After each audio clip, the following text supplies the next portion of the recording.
ఇది లాస్ట్ వీడియోకి కంటిన్యూషన్ అనమాట. నెక్స్ట్ డే ఇది అక్క, నేను, ప్రియ కూడా వచ్చింది మాతో. ముగ్గురం కలిసి అయితే మళ్ళీ వెళ్ళాను. నేను లాస్ట్ వీడియోలో చూపించాను కదా, అలా 3 షాప్స్ అన్నీ తిరిగాను. ఏది బాగుంటుంది ఏంటి అని. ఇంకా షాపింగ్ కూడా ఉంటే అవన్నీ చూస్తూ ఇవి కూడా చూసాననమాట. సో నేనైతే ఒకటి ఫిక్స్ అయ్యాను. ఒక బ్లాక్‌లో తీసుకుందాం కదా అని చెప్పి నాకు ఇలా సీక్వెన్స్‌లో చూసాననమాట. ఇవి బీడ్స్‌లో అనమాట. సీక్వెన్స్ కాదు, బీడ్స్‌లో. బాగా నచ్చింది నాకు ఇది. అండ్ దీనికి ఎగ్జాక్ట్‌గా బాటమ్ దొరకడానికి చాలా కష్టపడాల్సొచ్చింది. ఎందుకంటే ఇది చాలా డార్క్‌గా ఉందనమాట. సో, దేనికి సూట్ అవ్వట్లేదు. ఆర్గాన్జా చూసాను, జార్జెట్ చూసాను, ఇవన్నీ చూసాను. దేనికి సెట్ అవ్వట్లేదు.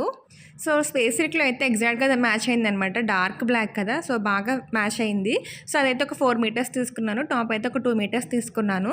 సో, అక్కడే పక్కనే స్ట్రీట్ షాపింగ్ కూడా కదా! ఒక చిన్నగా షాపింగ్ కూడా చేశాను. ఇది మా అక్క తీసుకుంది లాంగ్ ఫ్రాక్ కోసం అని చెప్పి.